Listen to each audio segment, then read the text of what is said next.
Marty,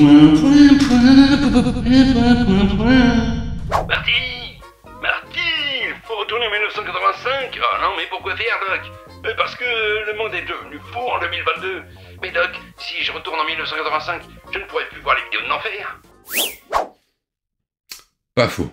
Salut mes petits esprits des temps perdus. Comment ça me fait plaisir de vous revoir. Comme vous le savez, j'ai marqué une grande pause pour recadrer un peu ma chaîne et mon travail. À un moment, j'étais complètement paumé, j'arrivais plus à suivre la cadence, je vous balançais une vidéo quand je pouvais, et franchement... Voilà. Mais aujourd'hui c'est fini, je vous annonce officiellement que la chaîne part sur un renouveau. Il y aura dorénavant une vidéo toutes les 2 semaines, le mercredi à 17 h. Et ça je vais m'y tenir cette fois, croyez-moi, tout est prévu. La chaîne accueille aujourd'hui une nouvelle personne, Virginie, qui m'aide énormément sur l'écriture des vidéos, et c'est en partie grâce à elle que les cadences des vidéos seront plus régulières. Alors préparez-vous à voir la chaîne se remplir. Qui n'a jamais rêvé de voyager dans le temps ? Se mettre le temps d'un instant dans la peau de Marty McFly, monter dans la DeLorean, atteindre les 88 miles à l'heure et bam! Se retrouver en 1955. Ah, ça doit être sympa. Enfin, si c'est votre choix. Parce que ce n'est pas ce qu'ont dû ressentir les 3 personnes dont je vais vous raconter l'histoire aujourd'hui. Pat Le Guen, on envoie le générique. Il dirait pas s'il te plaît des fois. S'il te plaît.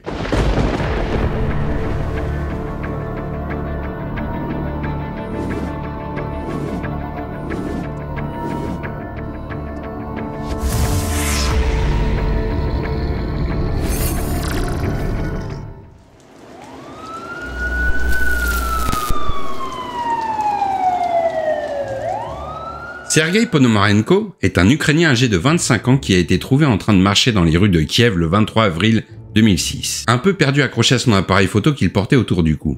Sergei est jeune, pourtant il porte des vêtements qui datent de la fin des années 50, début des années 60. Chacun son style, mais bon, en 2006, ça ne passe pas inaperçu. Forcément, il finit par attirer l'attention d'un groupe de policiers qui patrouillaient dans le coin. Sergei les voit aussi, il se dirige vers eux et leur demande la direction d'une adresse qui n'existait plus. Les policiers pensent à une caméra cachée, alors ils jouent un peu le jeu en lui demandant ses papiers. Jusqu'à là, tout va bien, sauf qu'ils s'aperçoivent que le document que leur donne Sergei est un laissez-passer de l'ancienne URSS qui a expiré depuis plus de 50 ans. Ouais, ça sent la grosse blague là. Il est indiqué que Sergei Ponomarenko est né le 16 juin 1932 à Kiev.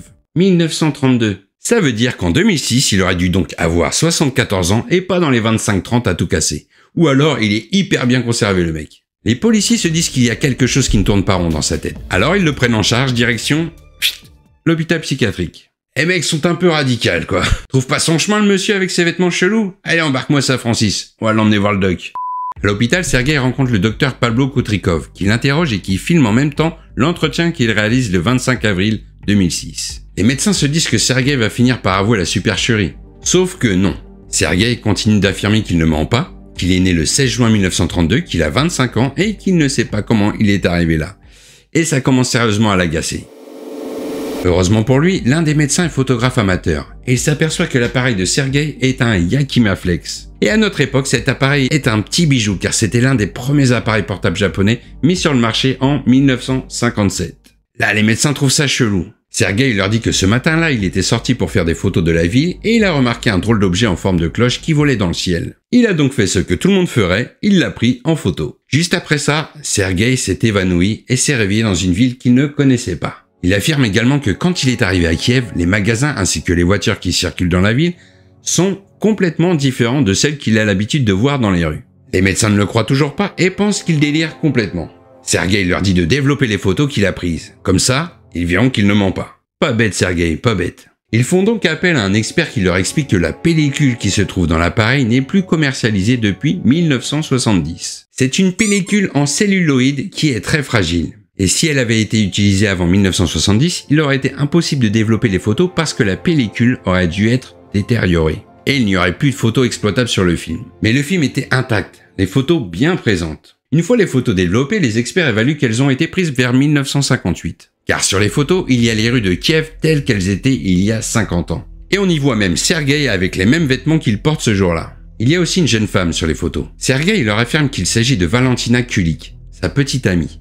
Le plus étrange est que sur la dernière photo, il y a effectivement le fameux objet volant en forme de cloche que Sergei a vu avant d'arriver en 2006. Et cette photo est la dernière de l'appareil. Alors les médecins, toujours sceptiques?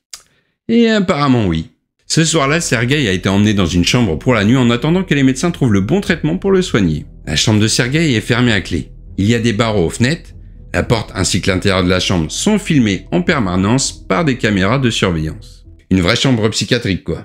Cette nuit-là, Sergueï n'est jamais sorti de sa chambre. Pourtant, le lendemain matin, sa chambre est vide. Sergueï s'est volatilisé, envolé, disparu le mec. Cette disparition, le témoignage de Sergueï plus les photos, ont aiguisé la curiosité des policiers qui ne restent pas là et mènent l'enquête. Vous vous souvenez de Valentina, la petite amie? Eh bien, les policiers l'ont retrouvée. Elle était âgée de 70 ans environ et elle a été très émue lorsque les policiers lui ont parlé de Sergueï. Elle leur dit qu'elle était avec lui quand ils se sont évanouis tous les deux dans la rue après avoir vu l'objet étrange et qu'à son réveil, il n'était plus là. Depuis, elle ne l'a jamais revu jusqu'à ce que les policiers lui montrent les photos. Et le plus étrange pour finir, les policiers découvrent qu'un homme du nom de Sergueï Ponomarenko a été déclaré disparu par ses proches en 1958. Alors, où est Sergueï après son passage en 2006 ? Il n'était plus dans sa chambre d'hôpital psychiatrique et une chose est sûre, il n'est pas reparti en 1921. Est-il resté coincé dans les couloirs du temps ? Le mystère reste entier et son histoire s'est transformée en légende.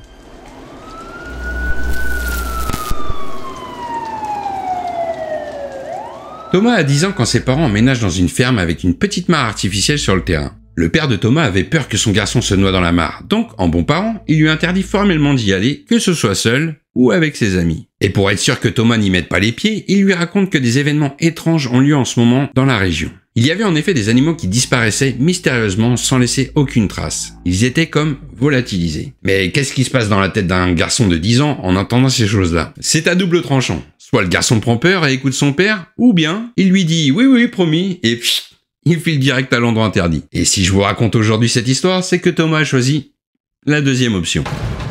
Donc un jour, Thomas se rend à cette fameuse mare mystérieuse, avec ses amis en plus. En arrivant, il constate que l'eau est calme et qu'il n'y a rien d'étrange ici. Il décide de pas prendre en compte les dires de son père et plonge dans la mare direct. Ses amis le regardent et tout à coup, des vagues commencent à se former à la surface de l'eau, alors qu'il n'y avait pas de vent. Mais les vagues n'impressionnent pas Thomas, limite ça l'amuse. Pourtant, elles se font de plus en plus fortes. Thomas prend peur à ce moment-là et essaye de sortir de l'eau, mais un tourbillon se forme au centre de la mare et en un clin d'œil, Thomas est emporté et disparaît dans le trou d'eau. Ses amis complètement paniqués appellent la police qui arrive rapidement sur les lieux. Ils se mettent donc à la recherche du jeune garçon. Ils fouillent la zone et la mare, mais Thomas est introuvable. Il s'est volatilisé, tout comme le bétail de la région. Les années passent, la famille fait péniblement son deuil et reste profondément traumatisée par cette journée tragique. Jusqu'à ce jour, 58 ans plus tard. Ce matin-là, le père de Thomas décide d'aller se recueillir une énième fois au bord de la mare quand soudain, des vagues naissent à la surface de l'eau jusqu'à se faire de plus en plus grosses. Ça vous rappelle rien? Écoutez bien. Le vieil homme âgé de 91 ans voit alors un trou se former dans l'eau. Et tout à coup, un jeune garçon apparaît au centre. Le vieil homme croit halluciner. Pourtant, le jeune garçon n'est autre que son fils disparu depuis 50 ans. Sauf que Thomas a vieilli de 5 ans environ. Thomas est un peu sonné et il a eu du mal à reconnaître son père. La police vient une nouvelle fois sur les lieux mais il reste sceptique et ne croit pas que le jeune garçon soit le fils de l'homme. Il pense que c'est un petit plaisantin qui a voulu piéger le vieil homme en profitant de sa détresse, en se faisant passer pour son fils disparu pour pouvoir avoir la ferme en héritage. Mais la police admet quand même que certains détails tenus secrets confirment la version de Thomas. Il faut avouer que c'est quand même étrange disparaître pendant 58 ans pour réapparaître comme par magie en ayant juste vieilli que de 5 ans. Si cette mare a le secret de la jeunesse éternelle, je veux bien y prendre un petit bain moi, parce que... Alors, est-ce que les temps est une sorte de porte vers un autre espace-temps ? Bah, j'en sais pas plus les amis. Comme d'habitude, ces histoires restent floues et font planer le doute sur l'existence d'un possible voyage dans le temps. Mais surtout la question, où était Thomas durant toutes ces années ? Et bah, ça non plus on ne le saura jamais car Thomas et son père ont décidé de changer de nom et de partir vivre une nouvelle vie afin de rattraper le temps. À l'abri de la presse et des curieux.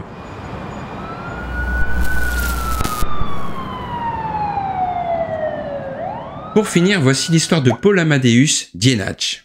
J'espère que je prononce bien son nom. Paul est né à Zurich en 1884 et fait carrière en tant que professeur d'allemand et de français à l'université de Zurich. En 1917, Paul contracte une maladie rare, l'encéphalite léthargique, dont il guérit miraculeusement. Il faut savoir que l'encéphalite léthargique est une maladie qui plonge le malade dans un état comateux qui peut durer de quelques heures à plusieurs années.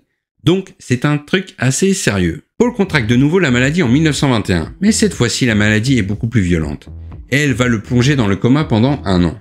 Retenez bien ça. Lorsqu'il se réveille de son coma, Paul contracte la tuberculose.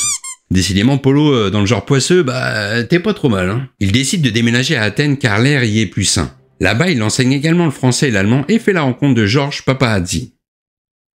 Alors, je le prononce sûrement mal, comme tous les mots ou non compliqués, j'ai envie de vous dire, alors ne m'en voulez pas. Donc Georges Papaazzi est un élève de Paul, et Paul lui confiera les 800 pages de son journal intime juste avant de mourir en 1924.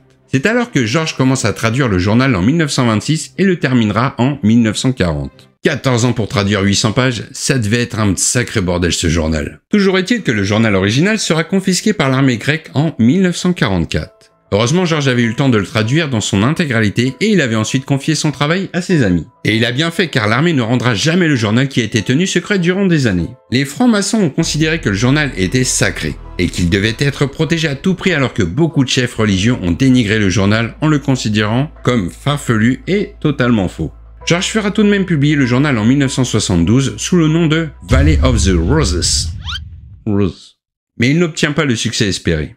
Les lecteurs estiment que le livre est mal traduit, ce qui le rend difficile à lire. À son décès, la famille de Georges ne s'occupera pas du livre. Il tombera à nouveau dans les oubliettes. Jusqu'à ce qu'Achilleas Sirigo,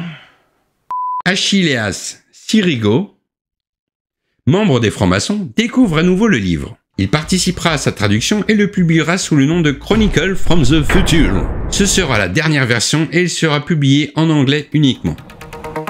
Bon mais alors, que dit ce livre ? Que dit le journal intime de Paul Amadeus Dienach ? J'y viens. Laissez-moi 14 ans et je vous le traduis. Donc le livre raconte que lorsque Paul était dans le coma à Zurich en 1921, sa conscience a voyagé jusqu'en 3905 où il se réveille dans le corps d'Andreas Northman où il y passera 1 an.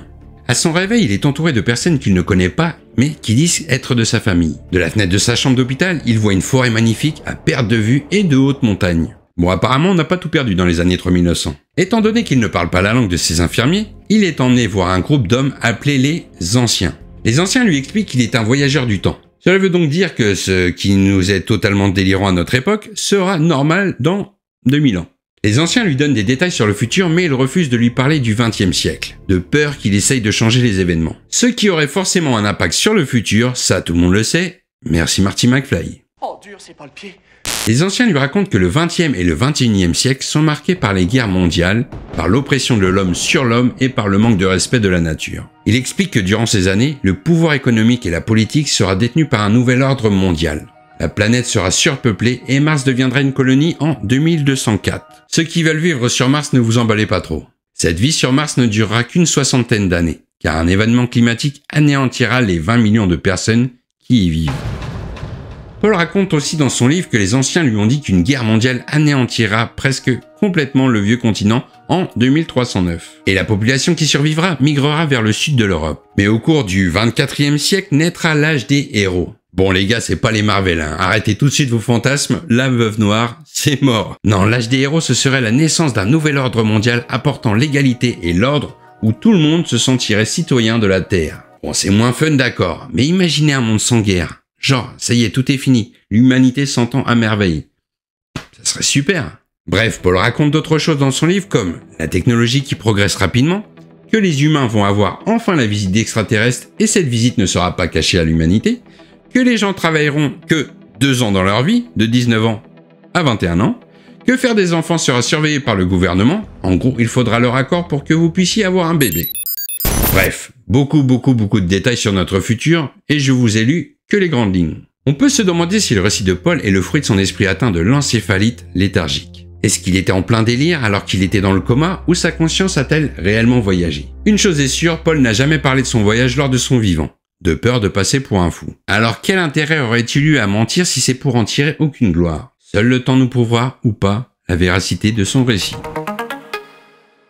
Les amis, c'est la fin de cette vidéo on dirait. Alors, que dire de tout ça? Je vais être franc avec vous, même si j'adore la science-fiction, j'ai du mal à croire qu'on peut voyager dans le temps. Déjà, voyager dans le passé, c'est impossible. Ce qui est passé, est passé. On ne peut pas revenir en arrière. Après, voyager dans un futur lointain, avec nos technologies actuelles, c'est aussi impossible. Il y a une théorie d'Albert Einstein qui dit que si deux jumeaux, dont l'un qui resterait sur place et l'autre qui prendrait un train qui irait genre à la vitesse de la lumière pendant un certain temps, le frère dans le train, à son arrivée, serait plus jeune que le frère resté sur place. On peut considérer qu'il a voyagé dans le futur. Je vais pas vous expliquer sa théorie, je vous laisse faire vos recherches si ça vous intéresse car c'est complexe et long à expliquer. Mais pour moi, on est encore très loin de pouvoir réaliser un tel exploit et donc très loin de pouvoir faire un bond dans le futur. Par contre, pour les 3 histoires que je viens de vous raconter, il y a quand même des preuves assez troublantes qui me laissent perplexe. Quand Virginie m'a proposé ces 3 histoires, j'ai immédiatement voulu partager ça avec vous pour connaître vos ressentis. Donc n'hésitez pas à me dire dans les commentaires ce que vous en avez pensé. Et bien sûr, si vous avez aimé cette vidéo, n'oubliez pas le pouce bleu, le partage pour soutenir la chaîne, et si vous n'êtes pas encore abonné, j'ai envie de vous dire, qu'est-ce que vous attendez? En attendant, nous, on se retrouve très vite pour une prochaine vidéo. Allez, ciao!